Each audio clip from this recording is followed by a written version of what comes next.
Jadi di sini aku tuh mau cerita tentang pengalaman aku selama pesantren 6 tahun di pondok yang memang. Halo, apa kabar? Semoga keadaan kamu selalu baik-baik aja ya. Itu terpencil dan aku kan tinggal di Jakarta. Kalau misalkan ke sana menggunakan mobil, naik mobil itu butuh waktu kurang lebih 5 jam untuk pergi ke sana. Terus juga jalannya masya Allah banget, muter-muter.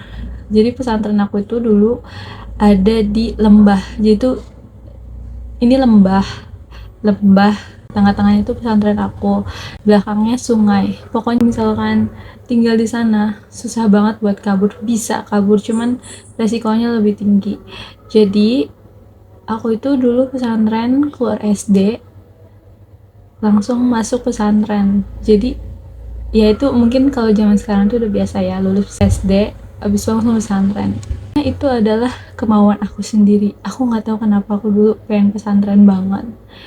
Terus sampai pokoknya kalau misalkan masuk pesantren jangan aneh, nanti kalau misalkan ada banyak cobaan deh. Kayak waktu itu aku waktu kelas 1, waktu pas pertama kali masuk pesantren, aku itu sering banget sakit-sakitan, sering banget pulang.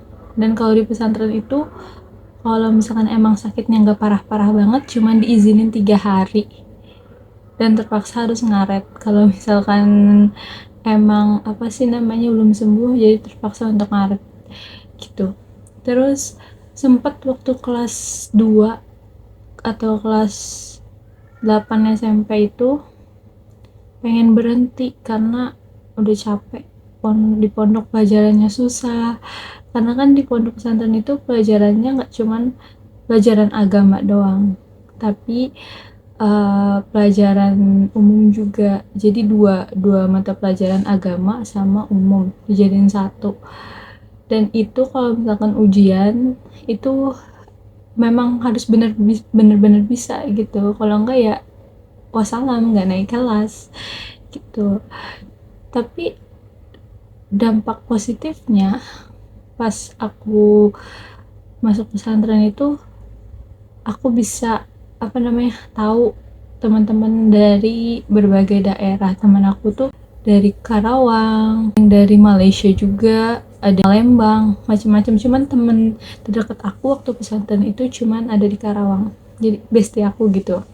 Culture shock di sana tuh di pesantren ya kayak biasanya lah, orang-orang taunya pesantren itu harus bangun pagi-pagi, sholat jamaah. Iya, itu memang benar, sholat jamaah, bangun pagi, mandi pagi, terus juga sarapan. Nah, sarapan di pesantren itu nikmat, sungguh-sungguh nikmat banget.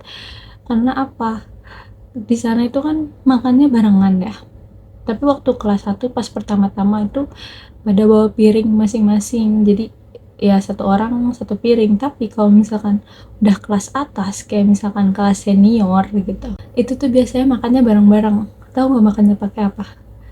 Bukan pakai kertas nasi atau pakai nampan, melainkan pakai plastik. Plastik jadi disobek gitu, terus jadi panjang gitu kan. Nah, makanya di plastik. Terus juga minum esnya itu pakai es cek, bukan, pakainya baskom gede, abis itu baru dituangin pakai gelas-gelas plastik kecil-kecil gitu. Ih, pokoknya nikmat dulu, nikmat banget deh dulu kalau pas pesantren. Di pesantren aku itu ngomongnya harus wajib pakai dua bahasa, bahasa Arab sama bahasa Inggris. Ya waktu pas pertama-tama kelas 1 masih dimaklumin kalau misalkan masih berbahasa Indonesia. Tapi kalau misalkan udah kelas 2, kelas 3, kelas 4 dan seterusnya, itu tuh uh, kalau misalkan melanggar, nggak ngomongnya nggak pakai bahasa Arab atau Inggris, itu akan didenda. Biasanya tuh diguyur atau diarak atau enggak disuruh ngafalin beberapa vocab. Oke, kita bahas rutinitasnya dulu. Rutinitas di pondok itu kan bangun pagi, sholat, terus sarapan, sekolah, istirahat, sekolah lagi, istirahat lagi sampai jam 12. Habis jam 12 itu waktunya sholat zuhur kan. Nah kita sholat zuhur, habis sholat zuhur makan siang, habis makan siang masuk lagi ke kelas, terus masuk lagi ke kelas, pulang asar, habis pulang asar baru tuh waktu luang, waktunya istirahat bebas mau ngapain aja, mau nyuci, mau nyetrika, mau main, mau ada kegiatan misalkan main olahraga basket, volleyball, terus ya pokoknya ekstrakurikuler bebas lah kalau sore tuh, mau jajan-jajan, mau gerumpi juga nggak apa-apa pas sore-sore. Nah pas maghrib ya kita sholat maghrib, habis sholat maghrib kita ngaji per kelompok gitu, namanya halakoh. Jadi halakoh itu udah ditentuin gurunya masing-masing, misalnya satu halakoh atau satu kelompok itu gurunya itu dari kakak kelas yang emang ngajinya itu bisa bagus gitu kan, yang udah dipilih sama ustazahnya. Terus abis itu kakak kelas ini nanti ngajarin ke adik-adik kelasnya. Jadi guru halakoh itu tanggung jawabnya besar. Kenapa? Karena ya kita memiliki tanggung jawab untuk ngebantu adik kelas kita supaya ngajinya itu lebih baik lagi, supaya ngajinya itu bener tajwidnya, ya kan? Kalau misalkan gak dijalanin, ya berarti gak ngejalanin tanggung jawabnya dong. Misalnya kok udah kan pulang sholat isya, habis sholat isya kita belajar malam bersama,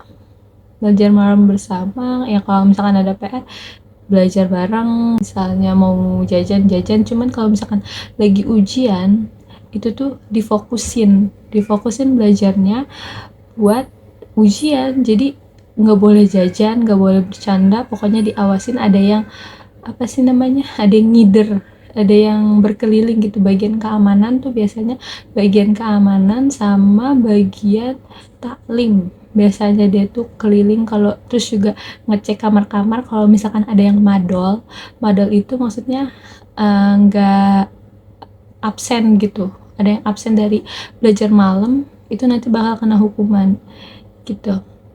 Diperiksain kamar-kamarnya, kalau misalkan nggak ada yang tidur atau pura-pura sakit ya udah gitu. Tapi kalau misalkan ketahuan nanti bakal diserahin ke ustazah, nanti bakal dihukum, atau enggak langsung dihukum di tempat, disuruh keluar, langsung disuruh belajar. Malam Senin sama malam Jumat itu kita muhadoroh.